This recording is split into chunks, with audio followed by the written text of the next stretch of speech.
Hey everyone, it's B007 back with another 10-minute movie review. It's been a while because a lot of the films that have come out in the last month or so are films that I reviewed earlier last year when watching them in the London Film Festival. A short reminder that I think Poor Things, The Zone of Interest, and Oppenheimer really are the picks of 2023. But let's start with a handful of films from 2024. And one of the films I have been incredibly impressed with, and a little bit surprised as to why it hasn't had award season love, is The Iron Claw by writer director Sean Durkin. Now, this is an absolutely mesmerizing and deeply moving drama that tells the story of the real life von Erich family that I'd never heard of, but apparently they are wrestling royalty and infamous for a much mythologized, partly by themselves, series of tragedies that beset them in the late 70s and early 80s. As the film opens, we're treated to a black and white flashback where the paterfamilias, the head of the family, Fritz von Erich, is apparently denied his choice to win a title. And really, this seems to be the motivating vengeance of the film. He's also taken on this name. That isn't his birth name. He's created an avatar of a character of a heel of a villain in wrestling parlance, and comes to believe, or certainly his son Kevin comes to believe, that taking on this sort of sort of quasi Nazi avatar has put a curse on the family.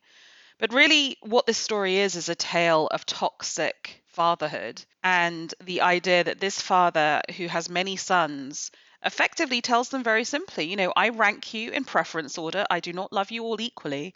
And I love you insofar as you wrestle so well that you win the championship that I was denied. It's as simple as that. What is the mother doing in all of this, you might ask? Well, not very much. She seems to take solace in religion.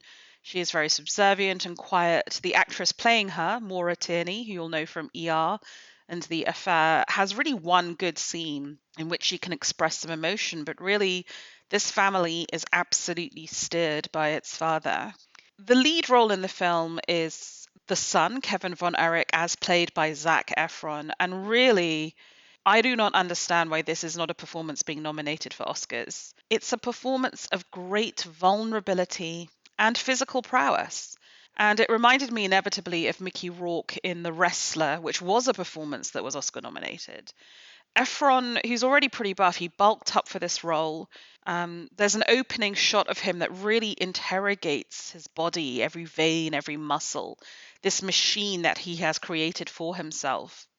And there is so much layered meaning in Zac Efron in this role. Himself a teen idol who's struggled with addiction, with body dysmorphia, has had some questionable plastic surgery, and is now going through a kind of reconnaissance all of his own. It really adds pathos to this film, and it's a mournful performance. It is certainly a career best. And I think what we as the audience bring to the screen and seeing Zac Efron really adds to that.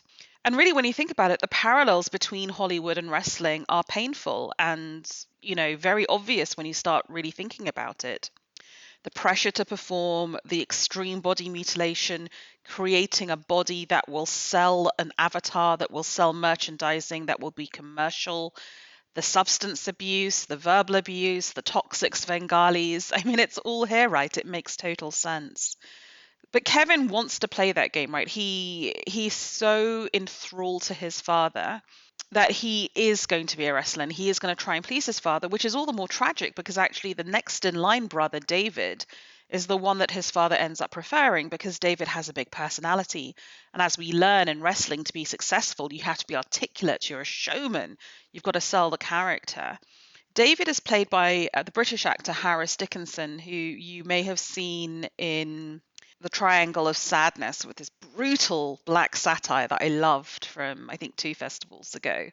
And he's very good here.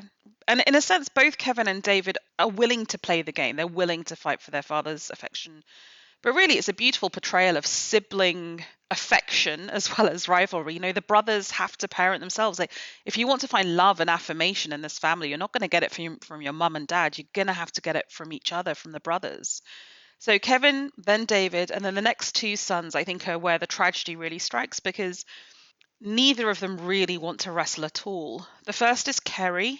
So Kerry is played by the Bear's Jeremy Allen White. So we all know he's a great actor from The Bear, which I continue to say is not a comedy. Never mind. He wants to compete in the Olympics at discus, but his dreams are dashed because the US boycotted the 1980 Olympics. So he ends up kind of getting pulled into wrestling. He is good at it because he has that physicality, but he resents it and he seems deeply, profoundly unhappy. And Jeremy Allen White's performance is just so moving. There's something so mournful about his eyes, and he almost doesn't need to speak to convey what's going on inside of him. And then finally, even more tragically, we have young Mike von Erich, who's played by a young actor called Stanley Simmons. And he's just a teenage kid who wants to make music with his literal garage band. I mean, he has no place in the wrestling ring, but what father wants, father gets. So all of this, I guess, sounds fairly hopeless. And as a study of male toxicity and tragedy, it clearly is. I think some reviewers have taken against this film because for the vast majority of its running time, it really is incredibly sad. But that isn't the story of the film. The story of the film is one of sibling love, which we rarely see depicted on screen in such a beautiful way. And it is a story about surviving. And I think it's worth mentioning here Lily James, who some will know as the simpering heroine of Downton Abbey, Cinderella, the live action Disney movie. But she's making interesting career choices. So she played Pamela Anderson in Pam and Tommy, the miniseries. And here she is as a young go ahead, get ahead woman who marries Kevin and they have kids together. And I think this healthy family life is an anchor for Kevin and kind of saves him from the toxicity of his father's house effectively. And I don't want to spoil anything, but there's a scene really near the end of the film between Kevin and his two young sons that it destroyed me. It made me cry, but in a good way. And I think people talk a lot when they look at films about whether a moment has been earned or whether it just feels tacked on. This is such a well-earned moment of hope. It's one of the best I've seen in recent cinema. So really, when I think of this film, yes, I think of this incredible real-life story. And apparently not half of it is told in this film, for reasons of time and getting the narrative to be lean. But it's so affecting and so beautiful, but ultimately for me was indeed uplifting.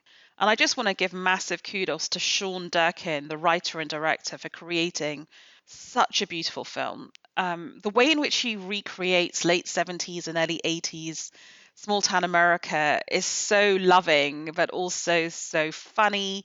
The music, the clothes, the cars, the garage bands, you just really feel that you're in this world. I loved the cinematography. I loved the apparently very meticulous recreation of the fight scenes and just the astonishing performances that Durkin pulls from his cast. As said before, this is an A24 release. I don't understand why this film wasn't as big a deal on the awards circuit as The Wrestler was all those years ago.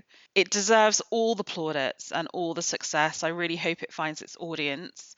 And Zac Efron, what a performance. And I really hope people can find parts for him that really stretch him in this way because he's so much more than the high school musical teeny bop idol. There's so much more to him.